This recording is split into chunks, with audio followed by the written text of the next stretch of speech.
Chapter 45. The men are lined up in rows, striking forward, shouting with every punch. They are young rookies covered in sweat, wearing muted light leather armor with a unique insignia of a shield across the chest. They stand in an empty stone courtyard, shielded by the fortified walls of the city.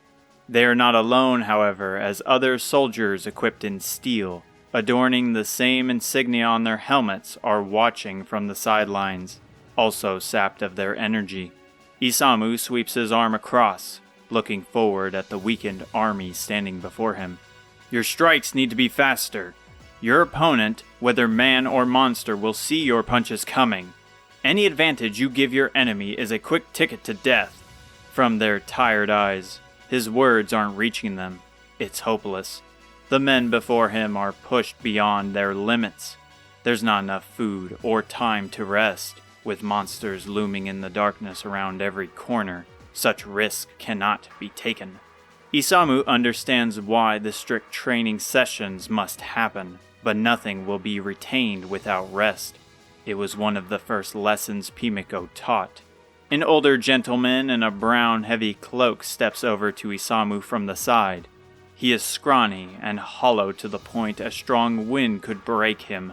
People like him should be relaxing in peace, not trudging through the dangers of Alfgard.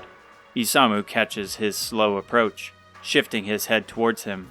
The scouts have returned, he whispered, cupping his mouth with one hand. Thank you for the update, he responded, and the gentleman scattered into the night.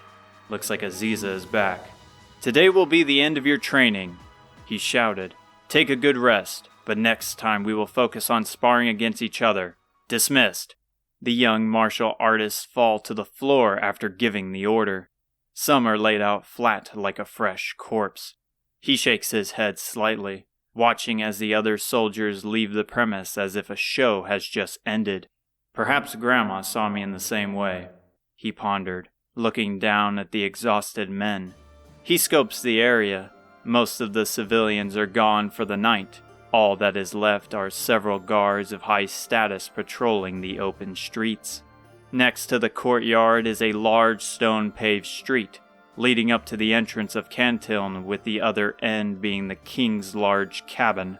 His destroyed castle is far behind the reinforced walls, peeking over like an ominous omen. He steps onto the streets, walking up to the entrance, eyeing the many thin alleyways. Posted along the streets are burly and rugged vendors, selling weapons, armor, and even servicing damaged gear. How long has it been since vendors have roamed the street? He thought, remembering his time in large cities like Romaria or Ortega. Gone were the days of leisure strolls and careless activities. Now every gold had to be spent to survive. Every second spent wisely. Vendors were not the only things stationed on the streets. Large stone golems, made of the same material as the walls, remain lifeless. Many aspiring engineers countlessly working their precious time away to control them. Once in control, they say, the golems will act as sentries outside the city walls to fight off any unwanted intruders. The dream is there. Their spirit is sound, and the amount of aid they would provide is undeniable. But from the way they tumble, crashing into the mess of stones at any inconvenience, leaving behind craters and cracks on the streets, let alone wielding their might, it would take years, time that is not available.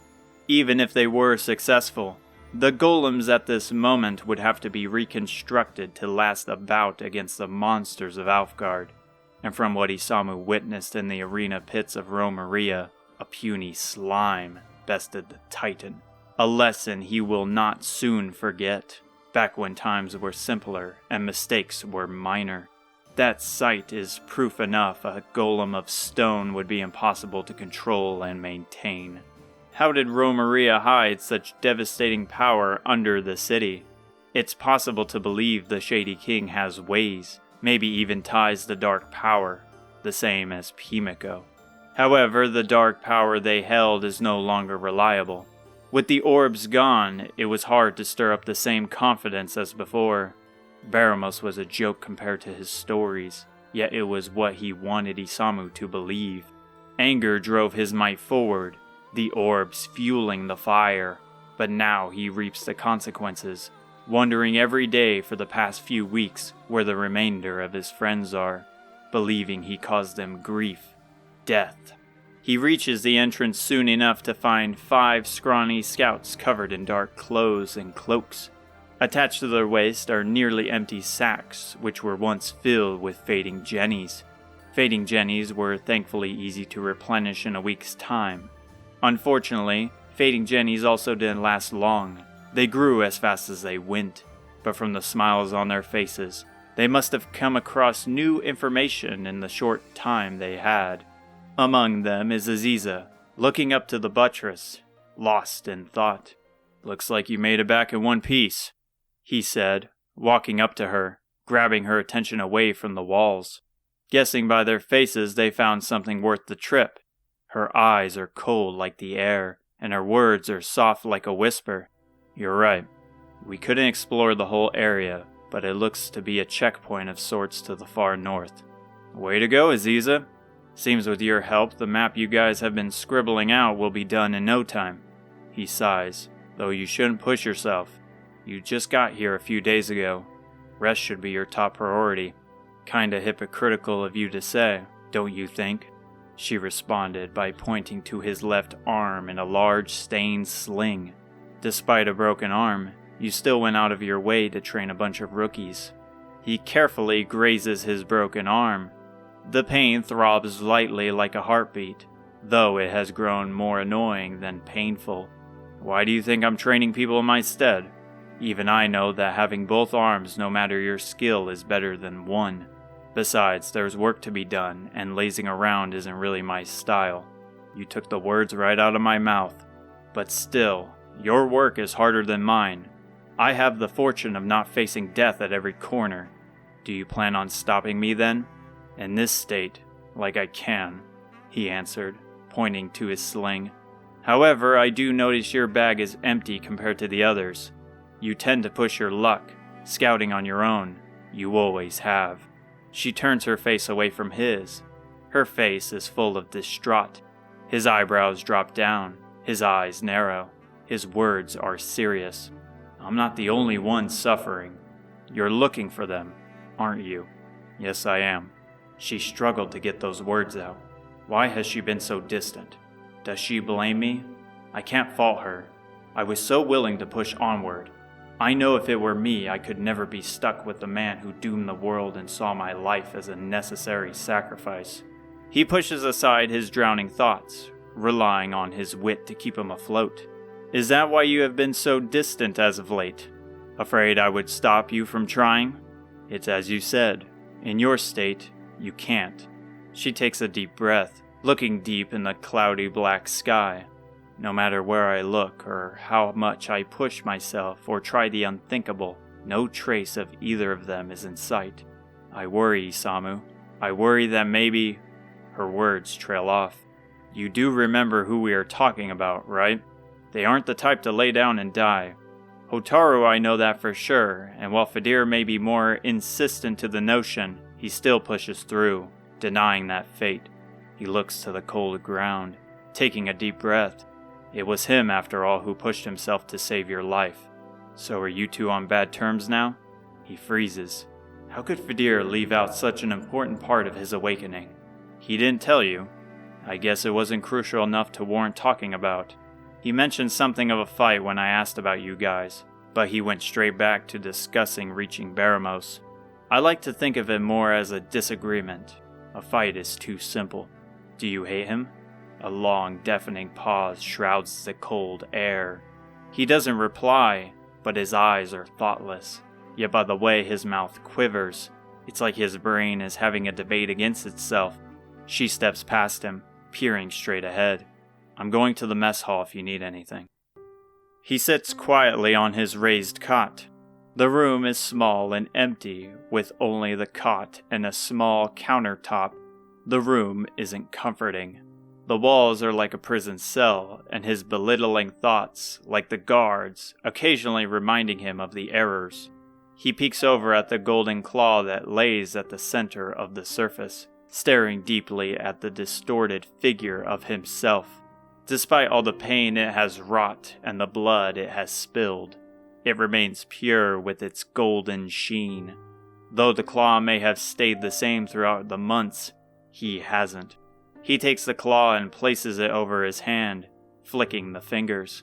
He looks deep into his palm, the sharp, dangerous nails towering over his calloused hand like a fearsome monster stalking its unsuspecting prey. What would Grandma have done at this point? Being split up from the hero who is destined to save the world. Would she go out and find her or come up with a different approach? I miss you, Grandma. You had faith in me, but I am a mere shell of your teachings, unable to thrive on my own. The freedom you gave was your cruelest gift. The door cracks open and startles him.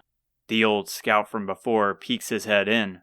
Please forgive my intrusion, Master Isamu, but you haven't happened to see Aziza around. He lifts from his bed, setting the claw aside on the counter. She said she was going to the mess hall, but that was hours ago. Is she needed for something? The scout's eyes shift around the room and his lips quiver. Oh, I hope I am wrong. She was supposed to report back to the map room of her findings, but she never showed up. She's not in her room either. Isamu reflects the man's emotions. Maybe she's in the city somewhere. The other scouts are searching at this very moment. Can you tell me anything suspicious about her? Did something happen outside the city walls? I don't think so. Today was a good day for our expedition. We discovered a plot of land which is presumed to have belonged to the heroes from above. On our way back, we were speculating it might have been the final checkpoint before their raid on Zoma's castle. Isamu freezes in place. His mind clicks. Which way is the checkpoint? He flinches to his words as if smacked in the face. Are you suggesting she went out on her own? She has history in that place. I have no doubt she is there. I can't have you go alone. We will send the scouting team. You don't have the resources for that. Your expedition nearly used all of this week's fading jennies. Hand the remainder to me, and I will bring her back safely. She and I are close. She will listen. Okay, I will do as you say. The nervous scout places his hand in his large cloak to pull out a piece of paper.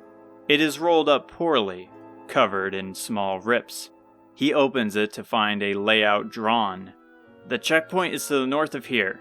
He points to the southeast of the map where the word Cantiln is placed.